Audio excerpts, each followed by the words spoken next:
Dari semula telah kau tetapkan hidupku dalam tanganmu, dalam rencanamu Tuhan. Rencana indah telah kau siapkan bagi masa depanku yang penuh harapan.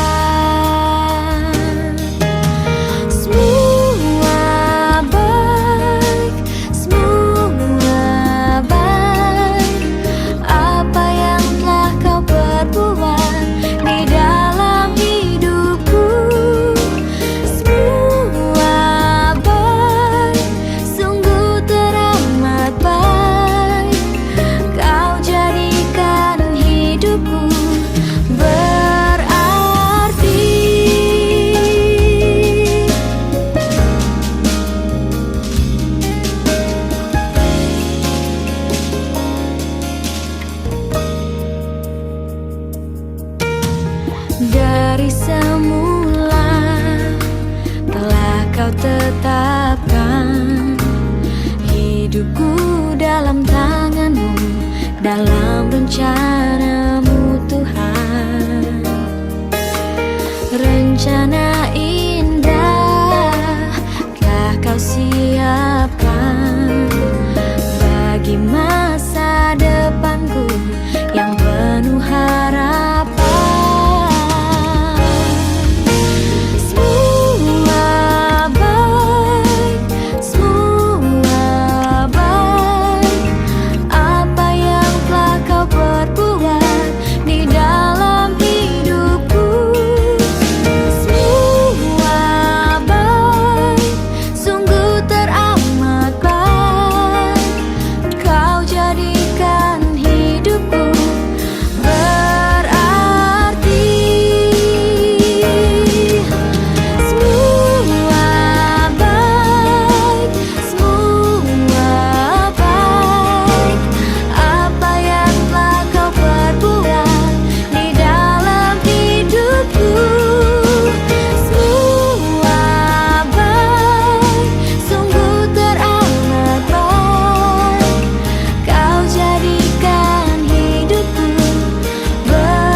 Sungguh baik kau bagiku,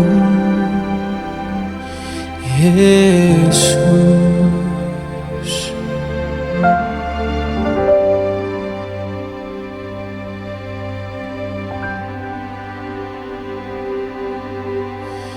Dari semula telah kau tetapkan hidupku dalam tanganmu, dalam rencanamu Tuhan.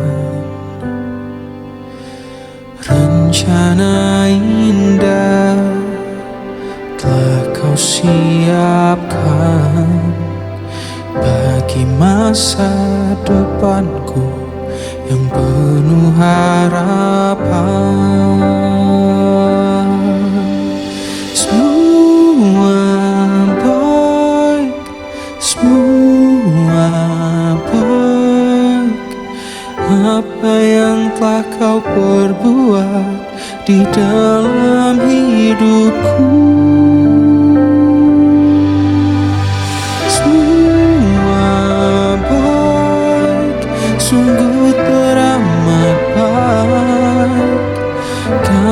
jadikan hidupku berarti.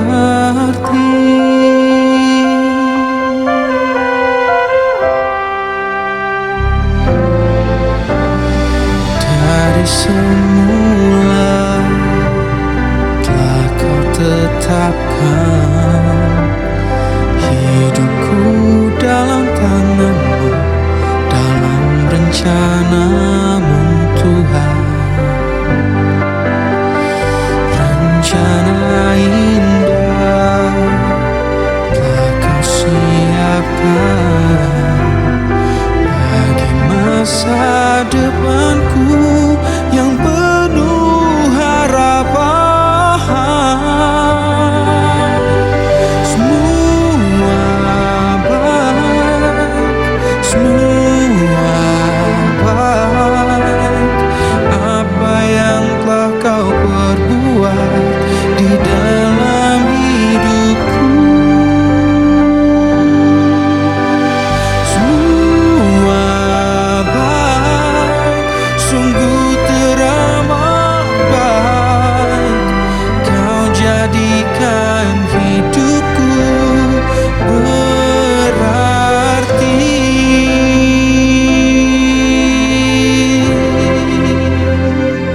Terima kasih.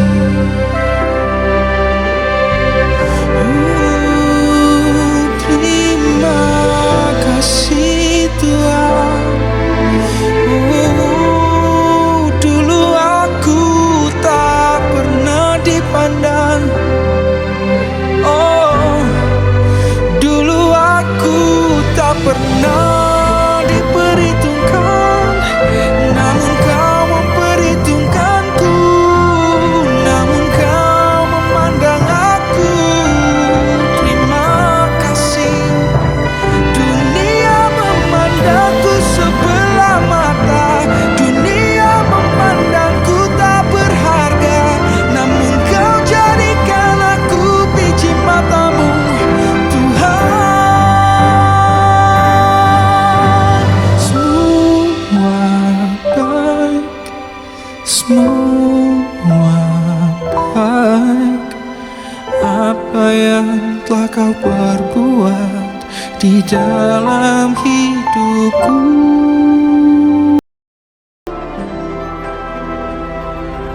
Ya, seperti yang telah kita tahu bersama bahwa lagu Semua Baik adalah salah satu lagu rohani Kristen berbahasa Indonesia yang sangat terkenal. Khususnya pada tahun 2006, lagu ini sangat booming dan dinyanyikan oleh berbagai kalangan jemaat Kristen. Tapi, sobat yang diberkati tahu nggak siapa pencipta lagu ini dan apa kisah di balik terciptanya lagu fenomenal ini? Lagu Semua Baik diciptakan oleh dua orang yang bersahabat sejak kecil, yaitu Budi Haryanto dan Tommy Widodo. Yang mana Tommy Widodo adalah salah satu personil dari grup band Kristen terkenal, yaitu One Way. Namun, siapakah Budi Haryanto? Tommy Widodo yang merupakan sobat karib dari Budi Haryanto sendiri. Lagu Semua Baik awalnya diciptakan oleh Budi Haryanto. Menurut penuturan Tommy Widodo, memang sejak mereka remaja, mereka selalu belajar musik bersama di gereja dan mulai melayani bersama. Tommy menambahkan, Budi Haryanto berasal dari keluarga sederhana dan merupakan anak pertama dari 5 bersaudara. Budi Haryanto sangat rajin melayani, mulai dari komsel, sekolah minggu, ibadah doa, acara-acara kebaktian, semua dilakukan Budi Haryanto dengan semangat dan sukacita. Selain itu, salah satu kegemaran Budi adalah menciptakan lagu. Hingga pada suatu hari, Budi Haryanto datang ke rumah Tommy dan membawa referen dari lagu Semua Baik. Budi meminta Tommy untuk melengkapi lagu tersebut dengan membuat bagian baiknya. Tommy pun memenuhi permintaan Budi dan terciptalah lagu Semua Baik dengan lengkap. Singkat cerita, Budi dan Tommy harus berpisah karena Tommy harus keluar kota.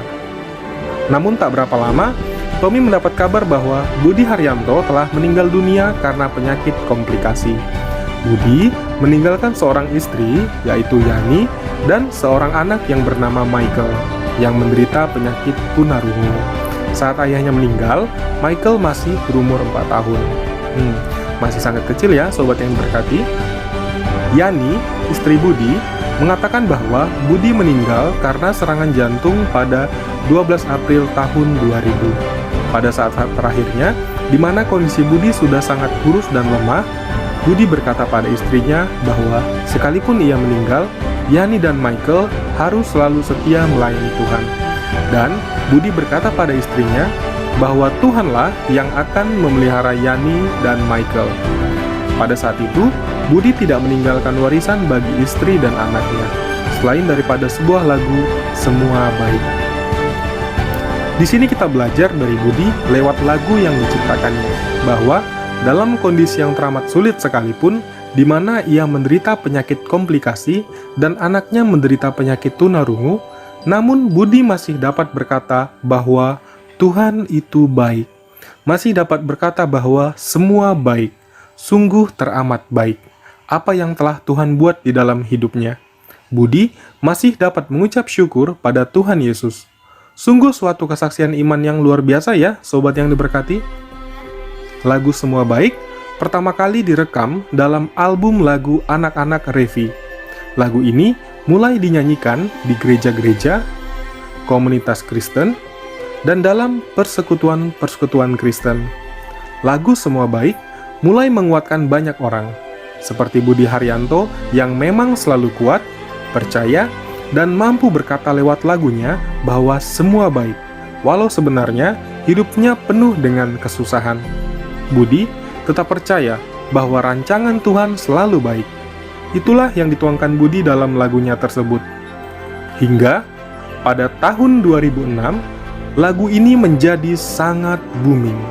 Lagu ini memberkati banyak umat Tuhan dari berbagai denominasi. Yani, yang adalah istri Budi, juga merasakan berkat finansial dari royalti yang diterimanya dari lagu ini. Sebab, lagu ini banyak sekali direkam dalam berbagai album rohani. Seperti pesan Budi di saat-saat terakhirnya pada istrinya, bahwa Allah yang akan memelihara Yani dan Michael. Dan iman Budi pun terbukti bahwa akhirnya semua baik, sungguh teramat baik. Bahwa Allah tidak pernah merancangkan yang buruk ataupun meninggalkan kita pada masa kesulitan kita. Pasti akan selalu ada jalan keluar dalam setiap permasalahan kita. Begitu juga dengan kita, mungkin saat ini sobat yang berkati sedang memiliki pergumulan, baik dalam studi, pekerjaan, teman hidup, keluarga, atau apapun. Kita dapat meniru iman dari Budi Haryanto, yang selalu dapat berkata bahwa Tuhan itu baik, bahwa rancangannya selalu baik pada akhirnya. Mungkin saat ini kita belum mengerti sebab jalan masih gelap. Namun, satu yang pasti, dalam Roma 8 ayat 28 dikatakan, kita tahu sekarang bahwa Allah turut bekerja dalam segala sesuatu untuk mendatangkan kebaikan bagi mereka yang mengasihi Dia, yaitu bagi mereka yang terpanggil sesuai dengan rencana Allah. Apapun kondisi kita saat ini, jangan pernah ragu ya, sobat yang diberkati, sebab kita ada dalam rancangannya. Percaya saja dan jangan tawar hati. Maka kita akan melihat perbuatan-perbuatan Allah yang dahsyat dan ajaib dalam hidup kita. Bapa yang ada di dalam kerajaan sorga, kami mengucapkan syukur dan terima kasih jikalau hadirnya Roh Kudus dalam kehidupan kami membawa suatu perubahan di dalam hidup kami. Dan kami tahu Tuhan, Roh itu bukan roh biasa, tapi Roh yang menuntun kami pada kehidupan yang sesuai dengan apa yang menjadi harapan Engkau. Ya Tuhan, kami percaya itulah menjadi satu misteri buat hidup kami, agar kami tetap selalu berpadanan pada Engkau, dan Engkau sebagai penunjuk atau kompas hidup kami, sehingga firman itu benar-benar menjadi hidup kami Tuhan. Dalam nama Tuhan Yesus kami berdoa. Haleluya. Amin. Selamat pagi Bapak Saudara sekalian. Mari kita akan baca Alkitab kita yang menjadi berkat buat kita pada hari ini. Kita akan buka di dalam Roma 8 ayat yang ke-28 mengatakan demikian. Kita tahu sekarang bahwa Allah turut bekerja dalam segala sesuatu untuk mendatangkan kebaikan bagi mereka yang mengasihi Dia, yaitu bagi mereka yang terpanggil sesuai dengan rencana Allah. Menjadi pertanyaan pagi ini adalah, benarkah bahwa setiap penderitaan Allah tidak hadir? Dan benarkah pada saat kita menderita, Allah itu memang hadirnya pada saat menderitanya atau sebelum menderita? Dan bagaimana pandangan kita terhadap penderitaan tersebut? Apakah penderitaan itu ditanggung sendiri atau Allah bekerja dengan kita? Bapak Saudara sekalian, video tadi mengatakan bahwa ada suatu kerjasama yang baik antara dua anak manusia. Yang pertama mungkin yang seorang ahli bedah saraf, yang kedua adalah seorang polisi. Drama ini sangat panjang, tapi membawa satu hal yang menarik. Kenapa saya katakan menarik? Yang menarik adalah bahwa jikalau kita bekerja itu bersama-sama menghasilkan hasil yang luar biasa. Apalagi ini kan namanya drama romantis. Jadi drama itu dibumbui dengan cinta. Tapi cinta itulah yang membawa mereka merekat sehingga ada kekuatan yang luar biasa dibanding kekuatan biasa. Mengapa demikian? Karena kekuatan itu datangnya pada saat mereka mencintai pekerjaannya dulu. Dan kemudian dia bertemu dengan sifat masing-masing sehingga ada kekuatan. Mengapa saya katakan ada kekuatan? Karena yang satu adalah seorang pemimpin Densus 88 bernama Zinkeley, diperankan oleh Bai Jinting, seorang aktor yang baru debut jadi pemeran utama.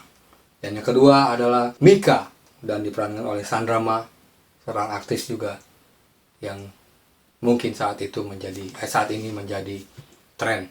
Karena drama ini begitu mendunia sehingga drama ini membius hampir seluruh permukaan dunia ini. Nah, kenapa bisa membius? Karena kata sinergi itu, atau bekerja bersama-sama menghadapi situasi, keadaan, dan memandang pekerjaan itu bukan suatu penderitaan, tapi memandang apapun yang dia lakukan bersama-sama menghasilkan hasil yang luar biasa. Hal ini terjadi konfliknya mulai pada saat seorang pemimpin Densus ini atau Zinkeley adalah orang yang perfect dengan kondisi luar biasa. Dia punya nilai dari muda, dari SMP sampai perguruan tinggi, dan kemudian dia bisa menjadi pemimpin yang luar biasa karena nilainya begitu luar biasa dan kegesitan dan semuanya. Tapi di balik kegarangan dan kegesitan itu, dia ternyata tergantung dengan seorang wanita yang bernama Mika. Dia seorang ahli saraf, tapi dia begitu sangat mencintai pekerjaannya, walaupun dengan pekerjaan masing-masing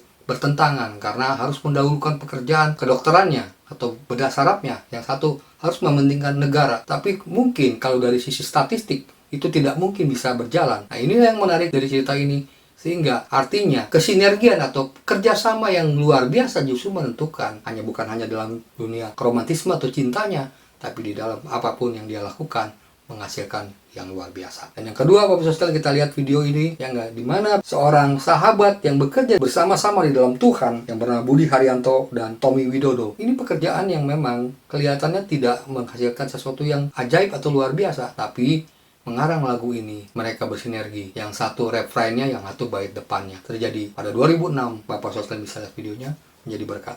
Nah, saudara sekalian, kata sinergi atau bekerja bersama-sama ini menjadi tema sentral dalam pembacaan teks ayat ini. Saudara sekalian, kenapa saya katakan demikian? Ada frase yang begitu menarik pada pagi ini menjadi tema atau berkat biar menjadi sesuatu yang ajaib dalam hati kita. Yaitu Allah bersamanya, artinya gimana? Dia berkesinambungan. Artinya, mereka bekerja itu bersama-sama. Dalam teks ini, Allah itu bekerja dengan manusia itu bersama-sama. Dan bekerjanya bukan pada saat ada penderitaan Allah kerja. Seperti orang yang kecebur di laut, nunggu dulu dia nggak bisa, atau nunggu itu dia lemas, baru sampai lama datang. Ini di sini ayat ini mengatakan bahwa Allah itu bekerja, bukan menunggu manusia tidak bisa apa-apa lagi. Tapi pada saat manusia bekerja, Allah pun bekerja. Dan berkesinambungan, maksudnya bekerjanya bukan sekarang, tapi terus-menerus sampai kesudahan hidup daripada orang itu, atau maksud Tuhan bagaimana. Dan yang menarik Bapak Saudara, ayat ini menerangkan kepada kita, Tuhanlah yang membuat kita, memampukan dari apa yang tidak mampu kita buat. Bukan pengembangan diri. Manusia itu kan ingin berbuat sesuatu lebih daripada apapun dari kemampuan dirinya. Tapi di sini artinya apa? Kita bersyukur ayat ini memberkati kita. Justru Allah lah yang bekerja bersama-sama dengan kemampuan kita. Yang mungkin selama ini manusia berkata bahwa kemampuan manusia terbatas. Saudara sekalian mungkin hari ini berkata kemampuan manusia tidak terbatas. Kenapa? ada Tuhan bersama dengan kita. Dan Tuhan bersama dengan kita bukan saat-saat tertentu, tapi dari saudara hidup sampai saudara pun berkeduaan hidup kita. Yang menarik satu itu. Yang kedua, pada saat kita menghadapi penderitaan atau sesuatu hal yang mungkin menyebabkan kita tidak bisa berbuat apa-apa lagi, justru disitulah Tuhan bekerja. Tidak kelihatan, tapi Allah bekerja. Caranya Allah. Bagaimana caranya Allah? Mungkin Tuhan membuat kita pada suatu titik nol atau nadir, tapi Tuhan ada di situ. Caranya gimana? Dengan cara yang ajaib. Dia bisa aja membawa 5 roti dan 2 ikan menjadi orang 5.000 bisa makan. Dia bisa saja membuat laut itu tiba-tiba bisa terpisah. Dia bisa aja, Bapak Saudara sekalian, yang matanya buta bisa melihat. Itu terjadi bukan semata-mata perbuatan kita, karena Allah turut bekerja. Nah, pada saat penderitaan, apakah Allah selalu ada? Ada, Yusuf pada waktu dijual, kemudian dimasuk penjara, itu proses. Nah, prosesnya gimana? Apakah Allah tidak turut bekerja? Allah turut bekerja. Pada saat menghadapi Potifar, pada saat menghadapi Raja Firaun, dan terakhir, Bapak sekalian, dia menjadi Perdana Menteri. Itu yang terjadi, Bapak sekalian. Jadi, artinya, kalau saya simpulkan, hal-hal buruk apapun dalam kehidupan kita, bukan berarti Tuhan tidak bekerja. Kejadian-kejadian paling buruk pun, maksudnya yang jawabannya tidak sesuai dengan harapan kita, bukan berarti Tuhan tidak bekerja. Hasil yang paling buruk pun bukan berarti Tuhan tidak bekerja. Dan ayat ini meyakinkan kepada kita bahwa pada saat kita terpuruk pun Tuhan selalu ada di situ. Mungkin ada yang bertanya, satu cerita menarik kalian, seorang ratu narkoba yang pertama kali membawa narkoba ke Amerika hanya dia, sekalian. Kenapa bisa dia? Pada saat dia usia 14 tahun dia dijual sama orang tuanya. Dan pada saat dia akhirnya hidup menjadi wanita tunasusila, dan kemudian dia bisa menikah dengan orang kaya dan semualah, sehingga Bapak Saudara sekalian dia bisa keluar dan ke Amerika bekerja sama dengan Pablo Escobar, orang gembong mafia. Kemudian dia bisa hidup keluarganya, dia menikah lagi dengan sesuai seleranya dia, kehidupannya berubah. Apa yang terjadi, Bapak sekalian? Pada saat di penghujung usianya, dia merasa ada kekosongan, dia merasa nggak ada kehidupan yang lain. Dia berkata, apa yang saya cari, uang sudah ada, harta sudah ada, suami sudah ada, anak sudah pada besar-besar, dan kemudian seluruh tempat itu menjadi kekuasaan dia. Apa yang dia cari? Ternyata Bapak sekalian, kekosonganlah yang dia dapat. Sehingga apa yang terjadi? Dia melihat anaknya saling bunuh-membunuh. Kemudian dia melihat suaminya selingkuh sama orang lain. Dia kawin lagi, tetap aja. Bahkan saking stresnya, dia membunuh suaminya dan terhadap dirinya. Jadi saudara sekalian, sinerginya ada nggak? Itulah kalau kita berpadan pada kemampuan diri kita manusia. Masalah faktor luck atau hoki mungkin bisa terjadi sama kita. Tapi tanpa hadirnya Tuhan, maka ayat ini menjelaskan pada kita, Tuhan bekerja di dalam kehidupan yang paling pahit pun. Kalau saudara masih bertanya-tanya, mungkin saudara lihat bagaimana Tuhan bekerja dengan ajaib di dalam segala perkara. Kelihatannya Tuhan tidak bekerja, dan Tuhan pun tidak terlihat. Tapi frase ini mengatakan pada pagi ini, Allah turut bekerja. Bekerjanya selalu apa? Berkesinambungan, tidak henti-hentinya. Sehingga ada lagu kan, tak habis-habisnya kasih dan rahmat-Mu, selalu baru dan tak pernah terlambat pertolongan-Mu, besar setiamu di sepanjang hidupku. Bapak Saudara sekalian, apapun yang menjadi masalah Bapak Ibu Saudara sekalian, apapun yang menjadi pergumulan Bapak Ibu Saudara sekalian pada pagi ini, mari ayat ini mengatakan pada kita, Tuhan selalu ada dan adanya selalu berkesinambungan. Biarlah kita melihat Tuhan dan memandang Tuhan. Kalau tadi video sudah membawa kita satu pembaruan dalam hidup kita, bahwa sinergi itu luar biasa. Apalagi di sini kita sinerginya bukan antar manusia.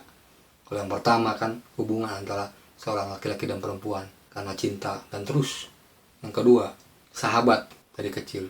Itu manusia kata manusia. Tapi kali ini sinergi kita bukan antara kita dengan pasangan kita, antara kita dengan teman kita, antara kita dengan beberapa masyarakat.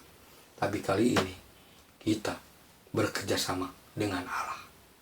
Allah lah yang memberikan yang luar biasa.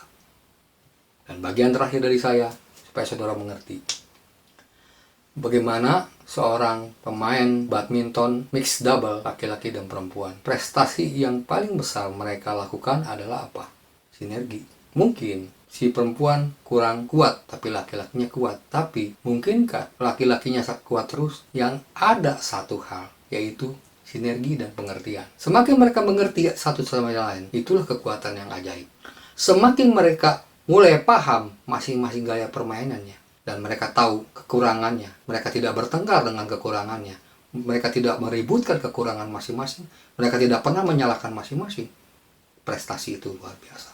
Nah, sama dalam hidup kita pun, Bapak Ibu sekalian, kalau kita sama dengan Tuhan, Tuhan dengan kita, Tuhan tidak mungkin menyalahkan kita. Mungkin kita menyalahkan Tuhan, mungkin kita tidak terima Tuhan, mungkin kita mengabaikan Tuhan, dan mungkin kita melihat Tuhan sebagai sesuatu yang tidak bisa menolong kita. Bapak Ibu sekalian, pagi ini, teks ini mengatakan pada kita, biarlah Tuhan selalu bekerja dengan ajaib. Dia bisa mengerjakan apa yang tidak bisa kita kerjakan. Dan dia juga bisa mengerjakan apa yang selama ini mungkin tidak kita bayangkan menjadi hal yang luar biasa. Biarlah ini menjadi berkat buat kita, dan kita memandang Tuhan dari sisi Tuhan, dan kita memandang manusia dari sudut pandang Tuhan. Biarlah ini juga menjadi breakthrough atau terobosan buat hati kita. Biarlah Roh Kudus bekerja dengan ajaib dan membuka hati kita untuk melihat Tuhan, bukan melihat diri kita. Mari kita berdoa. Bapa yang ada dalam kerajaan sorga, kami percaya kuasa Engkau tidak bekerja dengan biasa-biasa, tapi kuasa Engkau bekerja dengan ajaib. Bukan hanya biasa-biasa, tapi ajaib. Berkati Tuhan, biarlah kami percaya bahwa apapun situasi hidup kami, bersama Engkau kami bisa melakukan perkara yang besar. Bukan kami besar, tapi Engkau yang besar. Itu membuat kami melakukan perkara yang besar. Kami percaya Tuhan, biar kekuatan ajaib ada dalam kehidupan kami. Dalam nama Tuhan Yesus kami berdoa. Haleluya. Amin.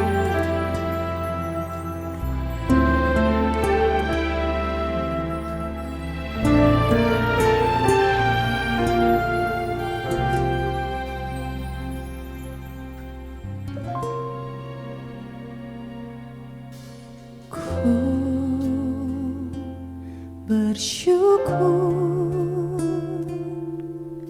sebab Kau sedia, ku memujimu karena Kau sangat baik.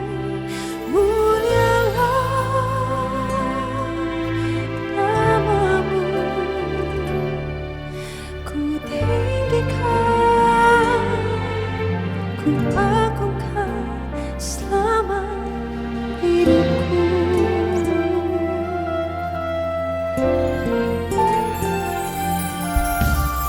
Ku bersyukur sebab Kau sedia. Ku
ku tinggikan, ku agungkan selama hidupku.